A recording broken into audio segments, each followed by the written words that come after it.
Welcome to Reni's cooking channel. இன்றைக்கி நம்ம சேனலில் என்ன பார்க்க போகிறோம்னு பார்த்தீங்கன்னா சட்னி வெரைட்டி தாங்க. இந்த சட்னியோட டேஸ்ட் வந்து ரொம்பவே டிஃப்ரெண்ட்டாக இருக்கும். நான் சொல்கிற அளவுகளில் நீங்கள் ட்ரை பண்ணி பாருங்கள். வீடியோவை கடைசி வரணும் ஸ்கிப் பண்ணாமல் பாருங்கள். வாங்க வீடியோக்குள்ளே போகலாம். 2 மீடியம் சைஸ் தக்காளியை கட் பண்ணி எடுத்து வச்சுருக்கேன். 2 மீடியம் சைஸ் வெங்காயம் கட் பண்ணி எடுத்து வச்சுருக்கேன். காரத்துக்காக ஒரு 5லேருந்து 6 வரமிளகாய் எடுத்திருக்கேன். உங்கள் காரத்துக்கு ஏற்றப்பில் மிளகாய் சேர்த்துக்கோங்க. ஒரு கடாயில் 2 ஸ்பூன் அளவுக்கு எண்ணெய் ஊற்றிக்கோங்க. எண்ணெய் நல்லா சூடானதுக்கப்புறம் 1 ஸ்பூன் அளவுக்கு ஜீரகம் சேர்த்துக்கோங்க. ஜீரகம் சேர்த்து ஜீரகம் நல்லா பொரிய ஆரம்பிக்கட்டும். இந்த சட்னிக்கு ஜீரகத்தோட ஃப்ளேவர் வந்து ரொம்பவே டிஃப்ரெண்ட்டாக இருக்கும். ஜீரகம் நல்லா பொரிய ஆரம்பித்ததுக்கப்புறம் நம்ம எடுத்து வச்சுருக்க வரமிளகாவை சேர்த்துக்கலாம். வரமிளகாவை சேர்த்து ஒரு நிமிஷம் நல்லா கருக விடாமல் வறுத்தெடுத்துக்கோங்க. இப்போ இந்த அளவுக்கு வறுத்ததுக்கப்புறம் நம்ம கட் பண்ணி வச்சுருக்க வெங்காயத்தையும் சேர்த்துக்கலாம். வெங்காயத்தை சேர்த்து நல்லா வதக்கி விடுங்க.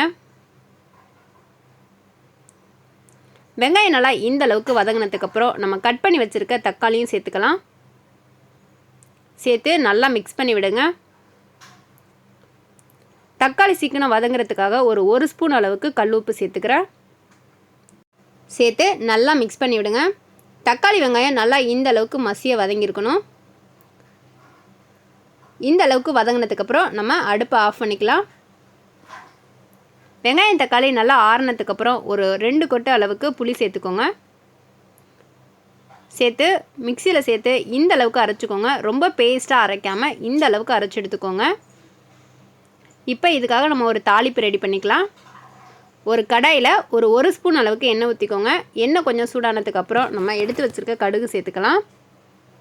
கொஞ்சமாக உளுந்தம்பருப்பு சேர்த்துக்கலாம். கடுகு ஓரளவுக்கு பொரிய ஆரம்பித்ததுக்கப்புறம் கொஞ்சமாக கருவேப்பிலை சேர்த்துக்கலாம். சேர்த்து ஒரு நிமிஷம் வதக்கி விடுங்க. இப்போ இந்த தாளிப்பை நம்ம சட்னியில் சேர்த்துக்கலாம். அவ்வளோதாங்க, ரொம்ப டேஸ்டான சட்னி ரெடி. இதை நீங்கள் இட்லி தோசை கூட வச்சு சாப்பிட்டு பாருங்கள், ரொம்பவே டேஸ்ட்டாக இருக்கும். வீடியோ பிடிச்சிருந்தால் லைக் பண்ணுங்கள், ஷேர் பண்ணுங்கள், மறக்காமல் சேனலை சப்ஸ்கிரைப் பண்ணுங்கள்.